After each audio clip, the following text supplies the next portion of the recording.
Hello and welcome. You've found the Social Work Podcast. My name's Jonathan Singer, and I'll be your host as we explore all things social work.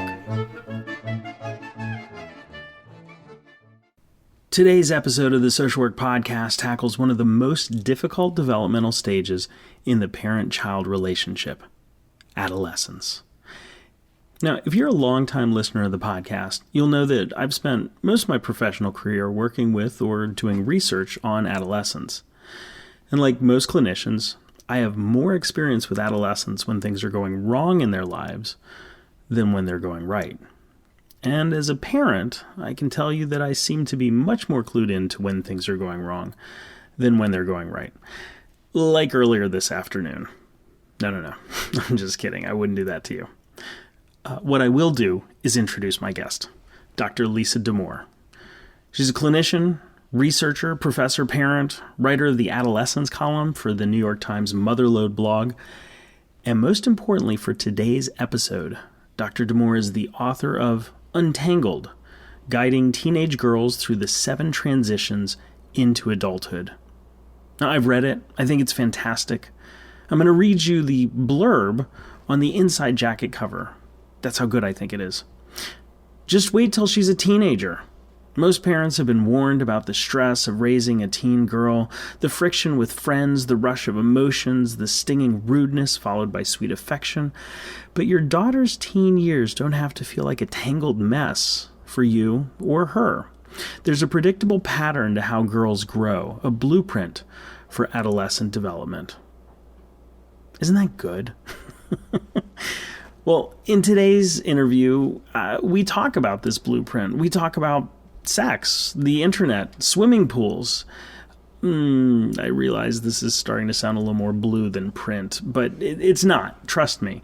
Dr. Damour talks about why a teenage girl's erratic and confusing behavior is actually healthy, necessary, and natural. She talks about what's going on in the minds of teenage girls and how parents can reframe their daughter's thoughts and feelings and actions. She talks about how society essentially abandons teenage girls and their parents. And even though about 70% of the book focuses on how and when parents can know what's going right, Dr. Damour draws on her extensive clinical experience to alert parents to times when they have reason to worry. Now, I recommend this book without hesitation to anyone who's raising or will be raising a teenage daughter. The writing is engaging, scholarly without being boring, and full of practical tips that parents can adopt and implement immediately, like how often should my kid be eating dinner with me, and when's the best time to have a serious and uncomfortable conversation. I also think that any mental health professional who works with children and families should read this book. Dr. Damour basically hands you brilliant ways of explaining essential developmental concepts that will make sense to the parents and kids you work with. And by reading it, you'll be able to legitimately recommend it as bibliotherapy for your clients. And now, without further ado, on to episode 102 of the Social Work Podcast, Parenting Teenage Girls, an interview with Dr. Lisa Damour. Lisa, thanks so much for being here on the Social Work Podcast, talking today about teens, parenting, and your book, Untangled. Well, I am delighted to be here. I really appreciate you inviting me. Why did you want to write this book? Well, the short answer to that question would be that I want to change how we talk about teenage girls. Somehow it has become acceptable to talk about teenage girls in a way we would never talk about any other group. And I think it's more true for teenage girls than boys. Oh my God, they're nuts, or, I'm so glad I have only boys, or yeah, they're crazy. I mean, people say things that are really rude, to put it bluntly. But I take care of teenage girls. I think they are the greatest, most interesting humans on the planet. I think adolescence is really stressful and really complex and hard on the teenager and hard on the people around the teenager. And that's when everything's going just normal and fine and great. So I thought maybe we could talk about this in a much more thoughtful and useful and maybe even a bit more sophisticated way. Maybe we could come up with a framework that let us think about adolescence as a challenging and dynamic developmental moment, and we could simplify all of that chaos into 7 categories of development that I think all teenagers are navigating. And we could start to see all of the stress and upheaval of adolescence as normal and profitable, and reframe a lot of what looks like difficulty into an appreciation of how much growth is happening in a very short space of time. And so, what are some of the images that people have of the teenage girl, and how does your experience differ from that? That's a great question. I mean, I think that often people see teenage girls as unpredictable, emotional, intense in their reactions. I think there's an unspoken undertone around girls being sexual or having sexual interests or being objects of sexual interest. I think that that's often very charged for adults around sort of adolescent sexuality, and the girl side of that in particular. I think that adults view adolescent girls as sort of erratic and intense, and I don't think they see a logic to why girls react to things the way they do. I think that adults are prone to accusing girls of being, of having a lot of drama or being dramatic. I think there's a lot of misunderstanding among adults about girls and their friendships. Adults are very quick to talk about girls as being mean. And girls can be mean. I certainly am not saying that girls are perfect and without flaw, but I very rarely hear adults admiring how good girls are to their friends, which is overwhelmingly, my experience of taking care of girls and taking care of girls in groups. So I think that's what adults are reacting to when they talk about teenage girls that way. So there's this myth of the teenage girl being all about drama and the sexual stuff and being mean. And are you saying that that's not actually reflective of what you see, or are you saying that you are seeing the same behaviors, but you understand them differently? I see what adults are talking about it. I don't see it the way the adults see it. So take, for example, the drama piece. One of the things I focus on in my book is the developmental strand of harnessing emotions. That adolescents as a group are very emotional and intense in their reactions. And we know this both from common sense. We also know it from really interesting neurological studies where we can watch their brains react in much more emotional ways than kids' or adults' brains do. Mm-hmm. I think that how girls do emotion is really different from how boys do emotion. I think girls tend to be more outward and expressive, and to express a pretty broad range of feeling. I will say, I consult to a phenomenal girls' school here in the Shaker Heights area in Ohio where I live. And, crying is not unusual. Crying happens in the course of a school day at some point somewhere in the school for some girl. Crying is just, how often girls will sometimes express feeling upset or mad or all sorts of things. I think that one of the things that we overlook is that boys are given much less latitude to express emotion. And this is an insight that comes from Michael Thompson, who's a very good psychologist who focuses on boys. And to the degree that boys express emotion, they're taught that they should express it all as anger. So you see a lot of acting out in adolescent boys, which I think is often probably distress. And I think that in girls, you see distress looking like distress. I think that there's a lot more nuance to be brought to the conversation about what's happening with girls' feelings. And I also think, and this is me with my clinical hat on, to be invalidating about anyone's emotional reaction never helps. So I think even that response that adults can have of, oh my God, it's all drama, that actually is probably unfair and also isn't very empathic to whatever it is that is driving, the expression that the girl is sharing, even if the way she's sharing it is a little bit off-putting or surprising to the adult.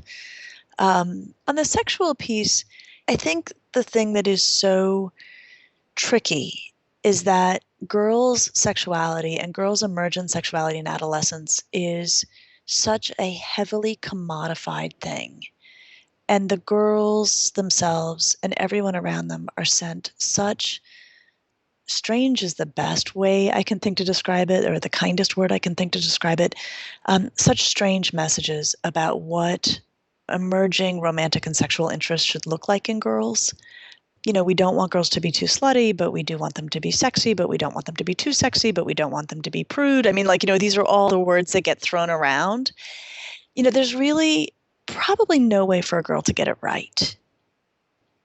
The thing that is completely lost in our conversations about adolescent girls and their emerging love lives is we don't ever talk about what the girls want. And we don't ever talk about helping girls focus on what they want before they decide, what they want to do, or what they want to pursue or how they want to act. That sexuality among adolescent girls is very much something that seems to be owned by other people, and terms dictated, I think, largely by a commercial market, about what it should look like.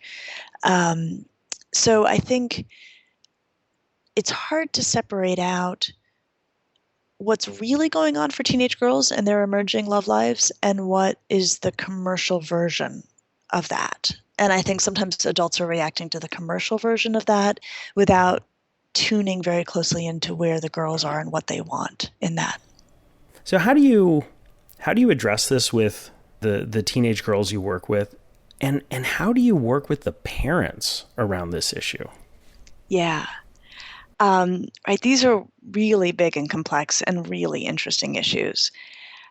Let's think about it from the lens of advocating for girls, right? I mean, that's what I do. That's my life, is advocating for girls. So if we're advocating for girls and we put on that hat, there are a few things that we know we do want to have happen and some things we know that we don't want to have happen. So one is we'd like to think that a girl, as she becomes a young woman and moves into adulthood, will lay the groundwork for a happy and fulfilling love and sexual life, right? So that's one thing we want to see happen. Another thing we want to have happen is for her to have good sexual health, not to get pregnant if she doesn't want to get pregnant, not to contract an STD, things like that. And then one thing we don't want to have happen is for her to be in a situation where she has not given consent, and things that go past the point where she's consented. So if we think about it as advocates for girls, how do we bring these things about? How do we make each of these things happen? What I know right now is that when we talk with girls, and there's a lot of research showing this, for the most part, we go after the risk issue. Usually when adults talk to girls about sex, they talk to girls about risk. Don't get pregnant, don't get an STD, don't ruin your reputation, things like that. It's a lot of don'ts. And what we find when we look at the data is that placing a heavy emphasis on risk only, as opposed to also what a girl wants, or a girl as a sort of a agent in her own right, doesn't actually reduce risks, does not actually improve sexual health. And so an interesting story that goes along with this is if you look at the Dutch and how they go about sex education. First and foremost, they talk about romantic life as a wonderful, nurturing part of being a human. And they talk about it from the positive side. And they talk about people as sort of having wishes and wants and being their own sexual agents.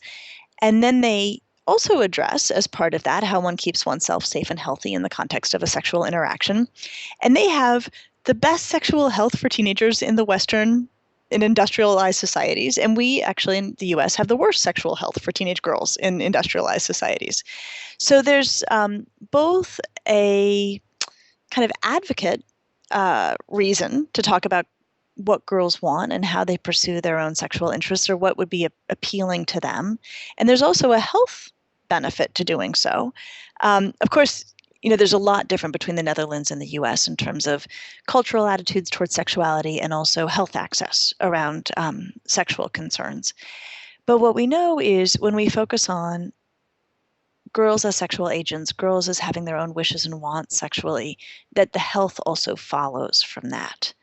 So as we think about how we have conversations with girls, I think it's really important as we're watching TV shows or listening to music, not to bust out some 40-minute lecture about, human sexuality, but to say things instead along the lines of, wow, this show's all about what the boys want to have happen. What does the girl want to have happen? And I think parents should not expect their daughter to say, "Oh my gosh, I am so glad that you raised that question with me. It's a conversation I've been dying to have." Um, I think, that a very expectable response to that is that she's going to roll her eyes and probably leave the room. And I don't think that's a bad outcome. I think that it's really not about getting into a lengthy conversation all the time, but I think it's really about framing these questions for girls, so at least they're asking them of themselves. You know, That's really interesting because you're saying, hey, I get it. And you don't have to talk about it right now, but I just want to let you know that yeah. I'm not some idiot who's sitting here like completely oblivious to what's going on. Right, and thinking that you're not interested in this, or don't, or might not take an interest in this. And it's not just a perspective the girl doesn't have, it's a perspective our culture doesn't have. I mean, there's really no one in our culture saying, "Hey, what do you think the girls want out of this? What do you think the girls' interests are?" I mean, it's largely neglected. So I think it's important for parents to advocate for it. But another thing that we know is that girls care what their parents think about their values around sex. And again, even though girls will sprain their eye rolling muscles through these conversations, they really will. It is really important for parents to say, "Hey, just so you know, here's how we feel about intercourse and its role in relationships, that we think it's something that should happen, and here's where parents can fill in the blank, should happen in the context of a marriage, it should happen in the context of being an adult, a long-term relationship, whatever the parents' values are, they should be upfront about those." And what we know from the research is that actually changes sexual behavior in teenagers, that teenagers do shape their sexual behavior based on parents' expression of values. I think what's important, though, in that conversation is parents should not be under the impression that they can make their teenager do what they want them to do. I think trying to make a teenager do anything is a failing strategy. But I think an open conversation about what parents believe is really important and really good for teenagers. People get confused because they say, well, if I can't make my kid do something, it means that my opinion doesn't matter. Oh, isn't that interesting? And that's not true at all. No. And I think that it plays into a lot of the old research on adolescence, which says once a kid becomes an adolescent, the parent doesn't matter anymore. It's all about the peers. And what we know now is that that's totally not true. Yeah. Expecting a teenager to do something because you say it actually flies in the face of what they need to do developmentally. Isn't that right? It's a typical reflex of adolescence that if you were just about to do something and your parent tells you to do it, you don't want to do it anymore. And I tell that story, a story in my book about a girl who came to our Friday afternoon session. I saw her every afternoon at 4:00, and all of the stories in the book are modified so that they're unrecognizable even to the client themselves. So this story I'm telling is the version I told in the book. And she came in and she was in a terrible mood. And she was usually, pretty steady girl and, pretty good mood. And I said, "What's going on?" And she said, "Oh, I'm so mad. My stuff has been all over the dining room table all week. I study there and my stuff's been all over the place. And I've been thinking all week about cleaning it up and getting it organized before the weekend and really looking forward to it. And I had an hour before our appointment when I could do that. And I walked in the house and my mother, when I walked in the door, she said, 'You've got to get your stuff off the dining room table.' So I spent the hour fighting with my mother about how I wouldn't move it off of the dining room table. And that took up all the time I had set aside to do it. Now I'm really upset." And she was cracking up as she finished telling me the story. But I think that for me was one of those moments in my practice, and I can identify several of these where something came clearly into focus, about what's normative to adolescence. So I think saying don't have sex is not a winning strategy for parents. But I do think that in expressing parental values, saying, we think it's helpful for, you to wait until you're an adult to have intercourse or whatever the parents are going to say, they should then articulate a rationale that is about the adolescent taking really good care of themselves, not, bending to the parents' rule, but saying, "Look, the reason we would like for you to hold off is that, in our experience, you will ask for what you want more effectively. You will keep yourself healthy more effectively. You and your partner are going to have a better experience if you are communicating, which tends to happen as people get older, tends not to be true of, sex in early adolescence." That it can all be framed from the perspective of being on the teenager's side. I mean, there's a lot of teenagers who will go running from the room, early in that conversation. So it should be quick. It should happen in the car when nobody's looking at each other. I mean, I think that there's lots of ways for parents to sneak these conversations in. I always think that the ideal image of advice giving between parent and teenager is of a parent and teenager standing shoulder to shoulder, and looking together at whatever it is the parent is concerned about, whether it's drinking or drugs or sex or dangerous driving. And the parent saying, hey, you person who I love so much and who is so precious to me, as you confront this risky thing, here are the worries I have about how you might get hurt, and here are the ways that I think you're going to best keep yourself safe. I think that's a much, much more effective strategy for getting teenagers to take good care of themselves. That's a beautiful frame. I would imagine it would be a way that you could address something that would open up a conversation or be more likely to open one rather than shut it down. It paints the parent as the ally in helping a teenager navigate the many, many risky things that are thrust in front of teenagers, and paints the teenager as a thoughtful, good person who wants to take good care of themselves and may need some guidance along the way. We have all of this nice research showing that teenagers live up to expectations and they live down to expectations. So what are some of the other ways that parents can get it right? Some approaches to raising girls that seem to work better than others? Well, I like the phrase getting it right, because I think there's lots of ways to get it right. And one of the things that I think is really dicey about a lot of sort of parent advice literature is I think it sometimes gives parents the impression that there is a right way and everything else is the wrong way. And that for me just doesn't work. Humans are way too complicated for there to be a single right way. But I think one of the things where I see parents get it wrong is they're very defensive. Parents are very defensive about teenagers' observations about the adults themselves. And I think that one of the things that makes me so fond of teenagers is that they are so clear-eyed. All of a sudden at around 13 or 14, they just start to see through the grown-ups in a whole new way. And that's why I like hanging out with them, because I think they pretty much have a pretty good look at a lot of things that adults are no longer tuned into. But I think it's incredibly hard as a parent when a teenager starts to call you on shortcomings that are real and probably long-standing, and point out our flaws. And of course, it's not like teenagers do this in a universally kind way. They tend to do it in anger, and they tend to do it when they're upset, and they tend to do it in a way that might be particularly piercing to the parent. And so it's never helpful if a parent reacts as if they're perfect and as if they can't tolerate the idea that they've got shortcomings. So if a parent is, always late, one of those parents who just always runs late, and some of us are just like that, if the teenager finally makes an issue of it and says, you know what, you're always right late. You say you're going to come here at 6, you're never here before 6:20.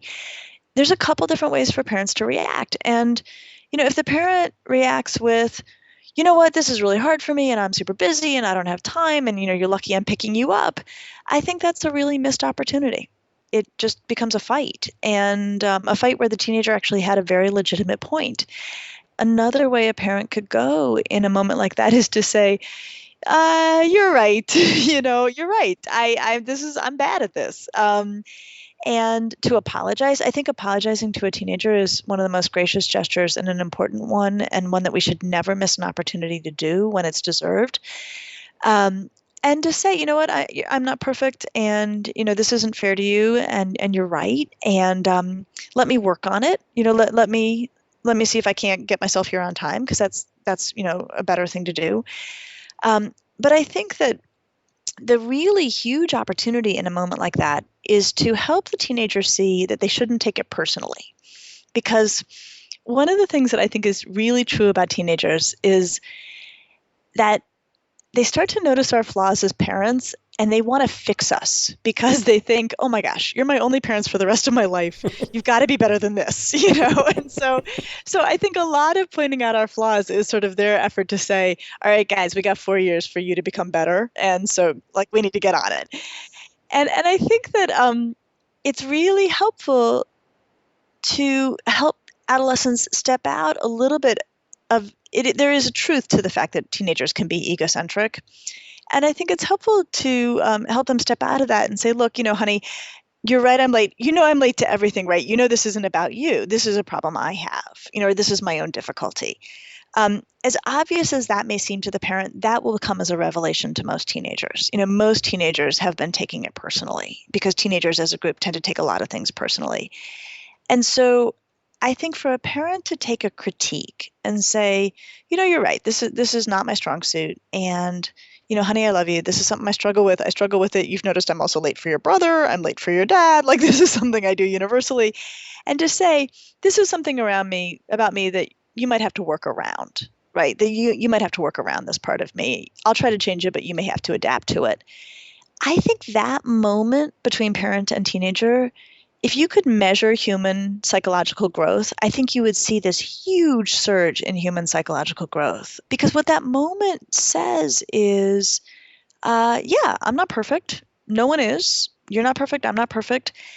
You're going to adapt to my imperfections, and you're going to make the most of what I do bring to the table as a parent, but you're not going to get hung up on my shortcomings. And I think that that's so much of my work in psychotherapy with teenagers is to help them free up energy that is hung up on their parents' shortcomings. Parents aren't usually in the business of changing too much, unless they're in a psychotherapy where they're really trying to change.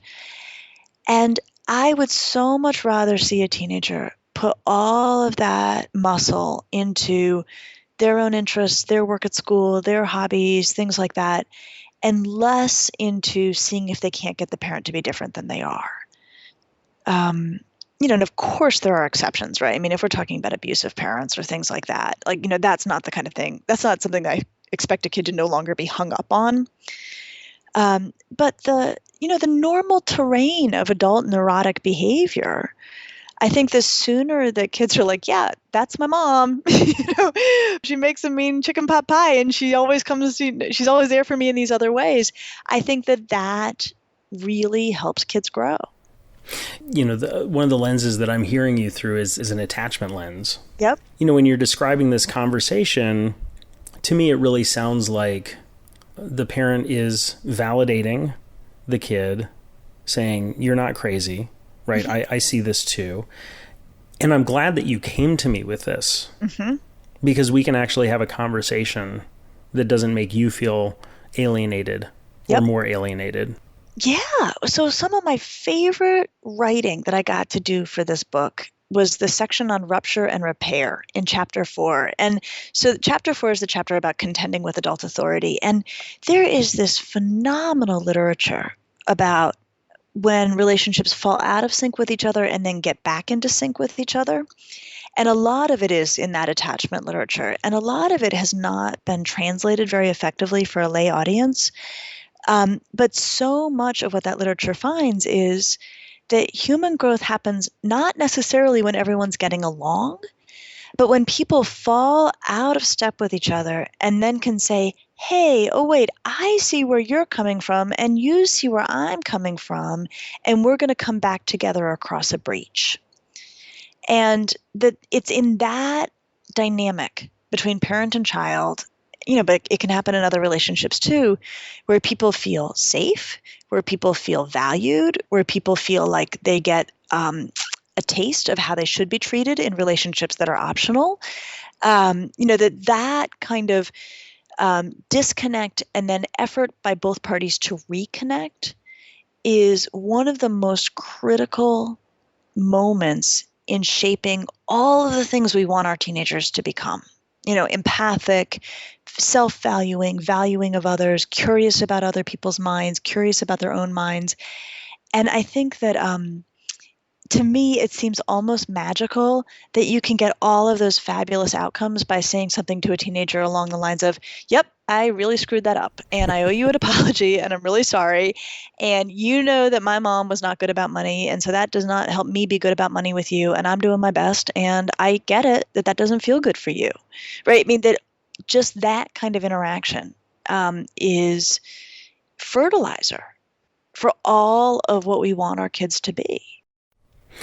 I mean, it's so great that in adolescence there is so much conflict. Yeah. Because it's almost as if it's this built-in time of life when the adolescent's like, okay, let's do this. Let's do this. Let's get it on. Let's get it on. I think that's right. And I think that that's why people are scared of adolescence, right? Because I think they're like, wow, this kid's coming at me and this kid's going to say a lot of things and some of it's going to land. They're going to poke some real bruises in my personality.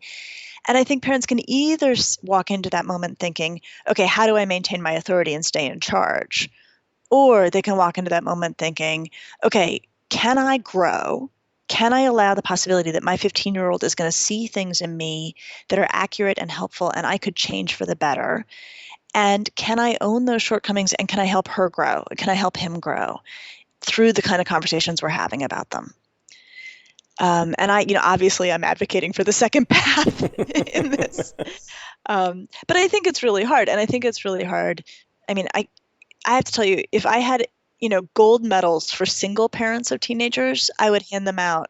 I'd throw them at people. I mean, I think, when you have a teenager who is combative or critical or cranky, and teenagers can often be very cranky at home, I think to navigate that and to withstand that and to be gracious in the face of that when you don't have any other adult on your side is heroic and really hard. So I think, there's conditions that make this easier and conditions that make it a lot harder. In your book, you write about that there are a lot of things that adolescents do that puzzles or bothers parents that's actually evidence of healthy adolescent growth. Can you talk about that? Yeah. So one of the things I talk about, the first chapter is about parting with childhood. When kids decide that they don't want to be little kids anymore, they want to start to move into the world of being a teenager, an older teenager. And one a really common thing you see is that they start hiding in their rooms. They come home, they go up to their room, you don't see them, and then you sort of call them for dinner and they reluctantly leave their rooms. And a lot of parents become concerned because it's often a very abrupt change. That they go from talking a lot to not talking so much. And what we typically see, though, is that teenagers want more privacy, and they want more privacy to do whatever it was they were doing with the door open last week. But they like to be more separate from their families. And I think that this is actually a very adaptive practice for actually leaving home. I think that if you're 14 and you realize I have 4 more years in this house and then I'm on my own, it's actually a really rational move to think, well, why don't I pretend that I'm on my own while they're right downstairs if I need them and see how that goes? And so try it out for a while. And I think if we reframe it like that, it makes a lot more sense and can be seen as healthy. Now, saying that, I don't think that parents should then stop talking to their teenager or give up the relationship. I think there's a lot to be said for continuing to say, hey, you know what, you need to be at dinner with us and you need to set the table before dinner and you need to tell us at least 3 things that happened today. That the ongoing connection really matters, but not pathologizing the very, very normal wish of teenagers to be more separate and stop telling their parents everything. Every chapter ends with a section called When to Worry. And that's where I address the line that's been crossed. So for example, in the Harnessing Emotions chapter, I talk about, teenagers have very intense feelings, they're very amped up, and they rely on a variety of strategies for managing their feelings. And a lot of that is dumping their feelings on their parents. That's a very typical strategy among teenagers. And so that's all normal. It's not that fun for the parent. It's really effective for the teenager. The teenager feels much better having done it. So if that's normal and expectable and the parent, plays an important role there, that's good to know. But then I have a whole section in that chapter about, okay, when is harnessing emotions not going well? And it's not going well if you have a teenager who is truly depressed or anxious or using self-destructive tactics to manage big feelings. That means things have gone off the rails and need to be addressed clinically in that situation. So I think if you and your teenager are not getting along ever, something's wrong. And if your teenager is rubbing every single adult the wrong way, something's wrong. Or if your teenager never, ever bugs any adult anywhere, that's interesting and worth paying close attention to because that's unusual also.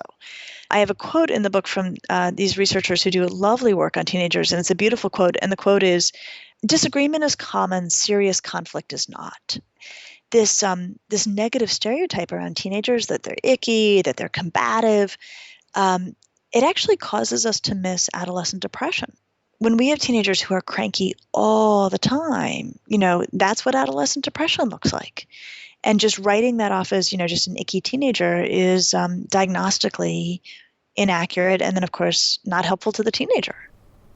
Yeah, there was a book I read a long time ago called More Than Moody, which I think is along that same lines, which is like, okay, so when is your kid moody and when is your kid more than moody? Yeah. And you bring up a really good point, which is I think one of the big struggles for parents is to know what that fine line is. And I don't know if it is actually a fine line, but I think it's hard to see it the way others might see it. So in your book, you have, I think, one of the greatest metaphors ever. Oh God, I can't wait to hear what it is. It's the swimming pool metaphor. Oh, yeah. That one has served me well for many years. So could you share this metaphor? Sure. Okay, so here's the metaphor. And I will say that I say this in the book and I'll say, it's a fairly belabored metaphor, but I've had enough parents come back to me over the years and say, that really got us through our daughter's adolescence. So the metaphor is this. You, the parents, are a swimming pool. The water is the outside world, and your daughter is the swimmer.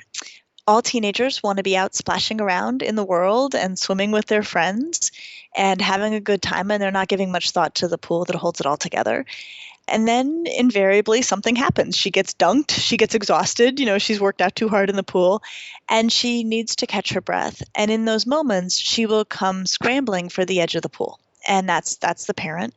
And she'll hold on, and quite literally sometimes she'll hold on. These are the moments when you hear parents talking about their daughters wanting to cuddle, and wanting to lean up against them on the couch. And she'll talk about what's happening, and she'll seek advice, and she'll take advice. And for the parent, this is the greatest thing ever because they feel like we're back together again. You realize how important I am to you and how much I love you, and this is fantastic. And what's happening, though, for the swimmer is that she's getting her breath back. And then all of a sudden, she feels like a little kid clinging to the side of the pool who doesn't know how to swim. And for her, that's really uncomfortable. And it feels regressive. It feels babyish. And so as soon as she's gotten her breath back, she's going to push off the edge of the pool. She's going to zoom away to try to get back into the water. And she'll do it in the same way that swimmers do it, which is with a kick. So often these really intimate, lovely moments end with the teenager saying something like, "Whoa, did you actually wear that to work today?" Or something like that. That's very stinging and personal and very abruptly ends. And so if the parent isn't expecting that, what it feels like for the parent is, "Oh my gosh, you're coming around. This is fabulous. We're reigniting our old relationship." And then, "Oh my gosh, what just happened? Why are you talking to me like that?" And it can be really painful. But if the parent can reframe it and think, she's come to me and she's clinging to me because she needed to get sustained again. And it has ended because she is sustained. And now clinging to me feels babyish and she has to end it. So this is not me saying that the parents should say, "Oh, I thank you very much for that horrible comment about my clothes." I think it's fine for parents to say, like, "Oh, wait a minute, that's not nice," something that acknowledges that was, unkind. I don't think parents should allow teenagers to mistreat them. I don't think anybody should allow anybody to mistreat them. But I think there's no good guy and bad guy in this story. We're all caught up in the progress of this adolescence growth, and some days it feels really great, and some days it feels really stressful. And that's as good as it gets, and that's good enough. Yes, the good enough parenting is certainly a standard that I think a lot of parents have a hard time being okay with. One of the things that I think a lot of parents struggle with these days is technology. And I know your book is not specifically about technology, but parenting advice seems to run the gamut from shut it down to, don't worry about it. Kids will be kids. How do you think parents should think about teens and technology? I think there's a few different ways to think about it. One is the technology's new. A lot of the impulses that get complicated around technology, those are ancient. Right. So even the teenager who wants to text all the time, that is the same exact impulse that had you dragging your phone and me dragging my phone, all through the house. Hmm. They want to be together all the time, and this is really nice work done by Dana Boyd, who's a researcher who looks at teenagers. And she has this great quote, and I have it in the book.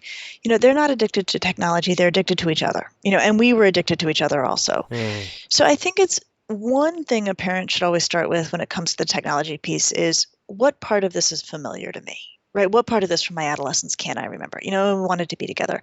I think even on the things like, the topic of internet pornography, right, which isn't a big deal, all teenagers are curious about sex. I mean, almost all of them.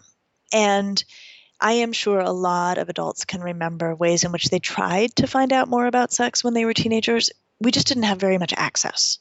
So, that impulse is the same. So I think it's first helpful for parents to tune into the side of the impulse that is universal and timeless, and then to think about the technology and the potential it gives to that impulse.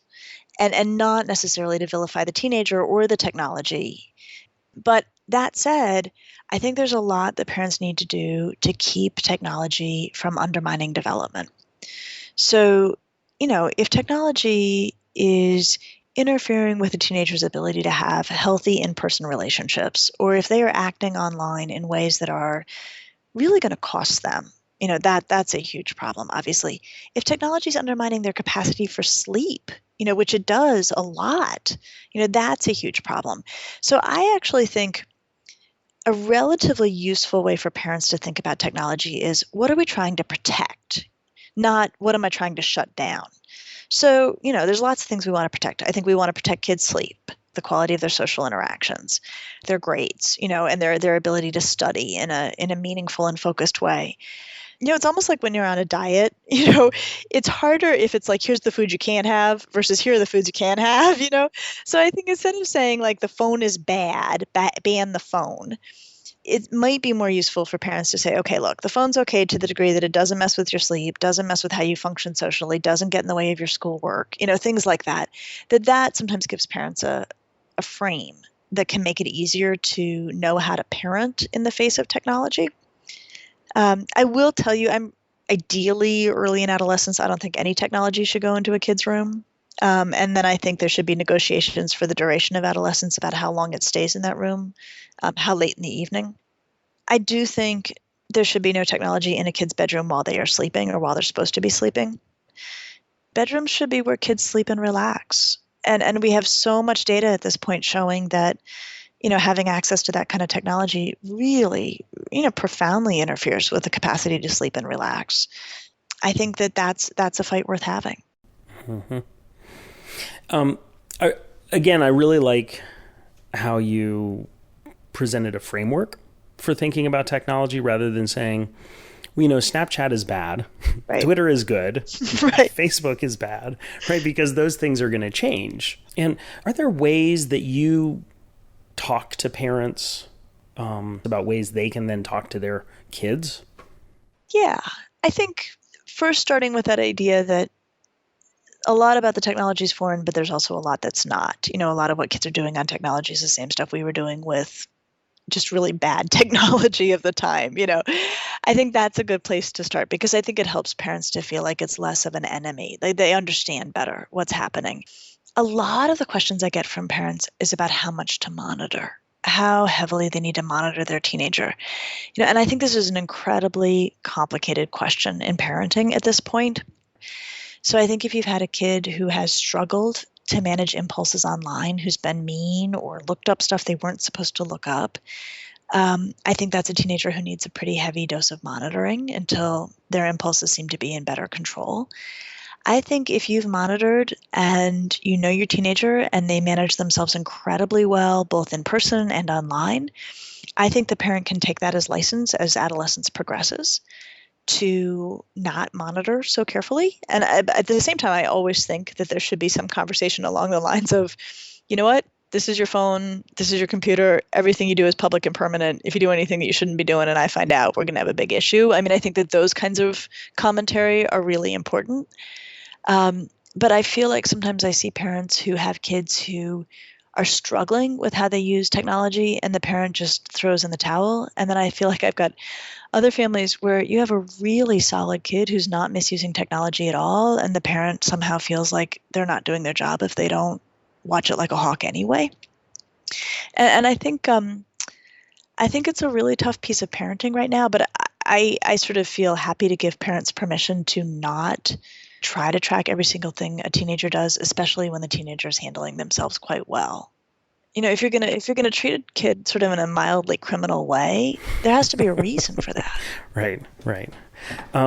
So Lisa, earlier we were talking about how much fun you had looking at the research on attachment and being able to translate it for the general public. So, what is the research basis for your book?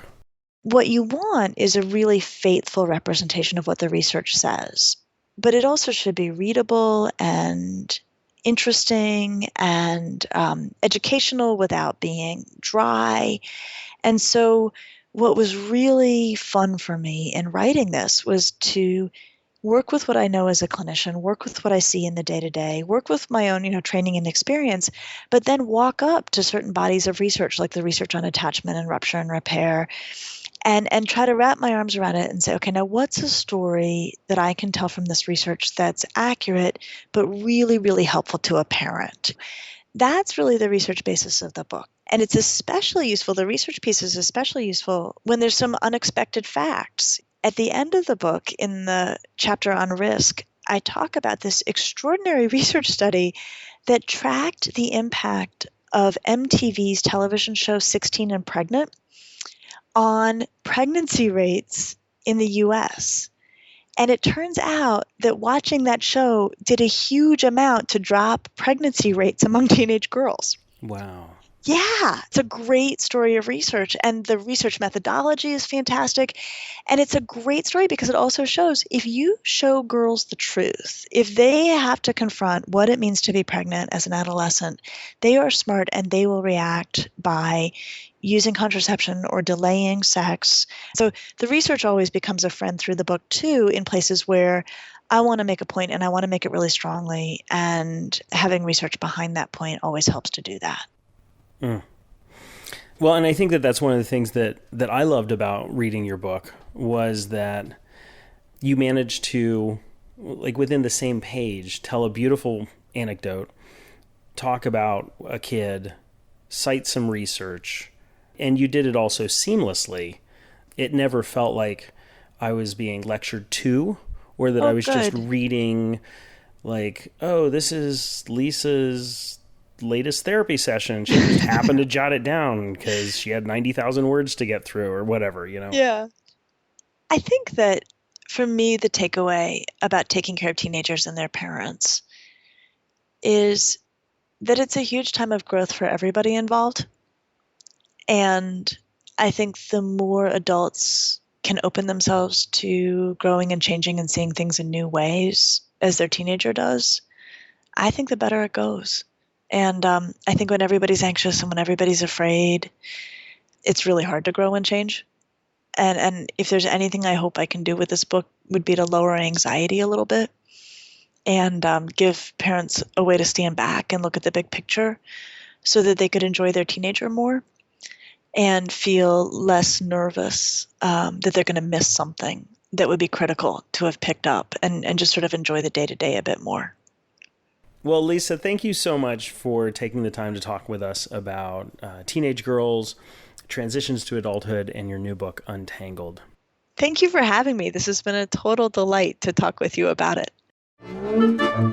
I'm Jonathan Singer, and thanks for being with me today for another episode of the Social Work Podcast. If you missed an episode or have suggestions for future episodes, please visit socialworkpodcast.com. If you'd like to support the podcast, please visit our online store at cafepress.com/swpodcast. To all the social workers out there, keep up the good work. We'll see you next time at the Social Work Podcast.